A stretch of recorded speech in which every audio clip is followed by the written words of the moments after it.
Did you know that Americans eat more bananas per year than apples and oranges combined?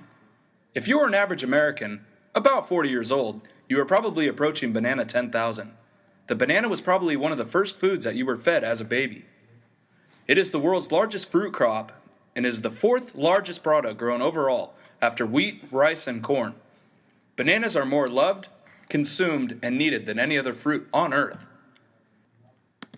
You would be hard-pressed to find anyone who isn't familiar with this delectable and delicious fruit. We peel it, slice it, layer it with ice cream, and dip it in peanut butter. It's a familiar sight at breakfast, on top of cereal, and is packed in lunchboxes around the world.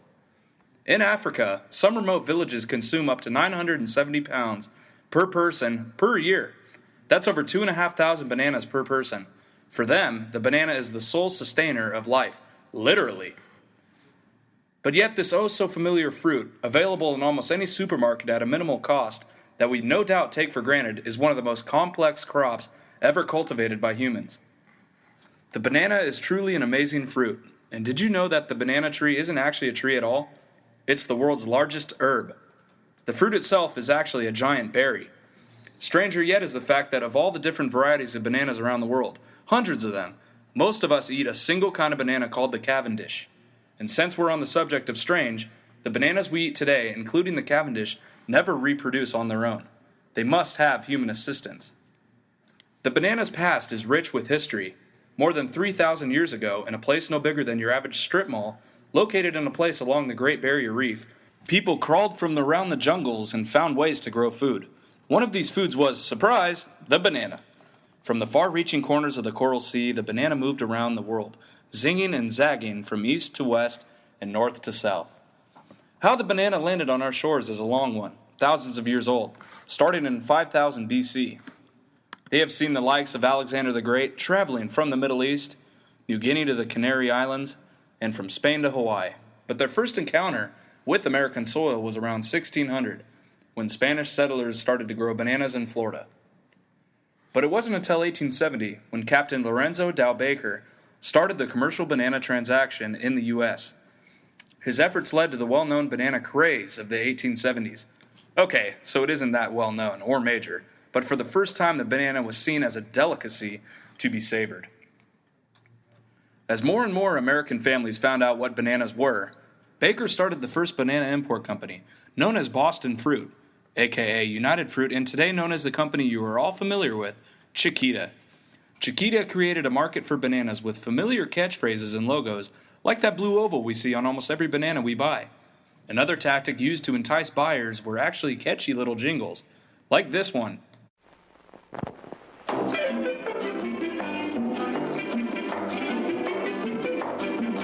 I'm Chiquita Banana, and I've come to say bananas have to ripen in a certain way, and when they're flecked with brown and have a golden hue, bananas taste the best and are the best for you.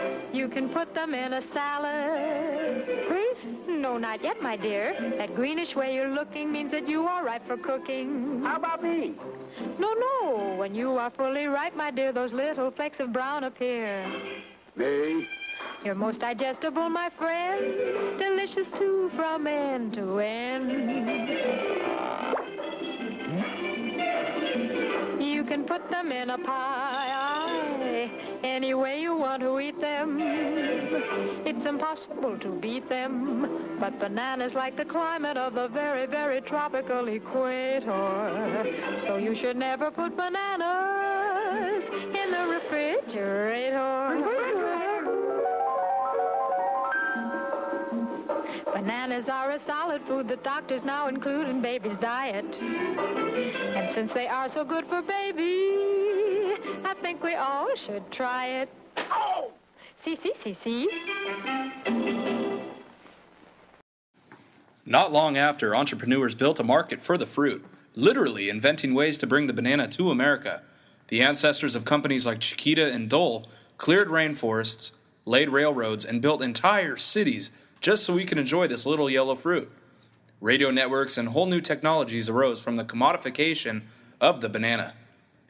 Banana fleets, not floats, were the first vessels with built-in refrigeration and were the first to use controlled atmospheres and piped-in chemical to delay the ripening process. You see, once a banana is plucked, it begins to ripen, quickly, releasing a simple gas called ethylene. With the release of this simple hydrocarbon, bananas go from deep green to a luscious yellow in almost 7 days. Almost every banana, including the Cavendish, goes through this process. You can count on it. Okay, so we all love bananas, but where do they come from? And what about this one banana we eat called the Cavendish? Although the Cavendish is the world's most popular banana, it's not the version your grandparents enjoyed. That little splendor was called the Gross Michael, or Big Mike. But the Big Mike disappeared, the victim of a blight and insidious disease called the Panama disease. This disease is a fungus which ravages the plant from the roots up. But Big Mike didn't die just because of Panama disease, but because bananas at their core are weak. So, in comes the Cavendish, a variety of the fruit thought to be resistant to the fungus. It's stronger, with a thicker skin, and is capable of traveling long journeys without stopping. But the Cavendish isn't this superhero of a banana we thought it was. In fact, it's too susceptible to Panama disease, and just like Big Mike, it's threatened to be wiped from existence.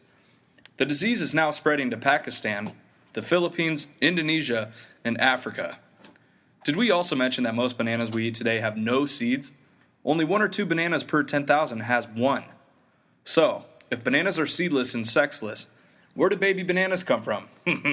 Okay, bear with me here. Bananas are perennial, meaning they grow and flower multiple times over a period of a year. There are 2 distinct stages, the vegetative phase and the reproduction phase. The heart of the banana is the corm, not corn, corm.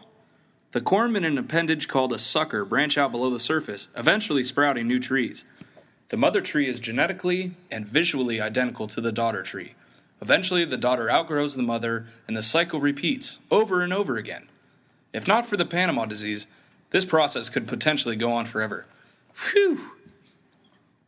Every banana we eat is a genetic twin of every other, whether that banana was grown in Ecuador, the Canary Islands, Australia, Taiwan, or Malaysia. And because every banana is an identical twin, and there are billions of identical twins, what makes one banana sick makes them all sick. And almost all of them eventually do contract the fungus, because remember, they're weak. And no bananas mean no food for entire countries and no income for millions of plantation workers. Bananas are important, not just for banana bread, which we all love, but for whole nations of people. They sustain life and create jobs where none would be. They have been the subject of epic novels, poems, and songs, and they have been the cause of political upheaval and death. So what do we do to save this magnificent glowing fruit? Currently, scientists are combing the jungles for new wild bananas and are studying ways of adding. Now get this, genetic material from fruits, vegetables, and even fish.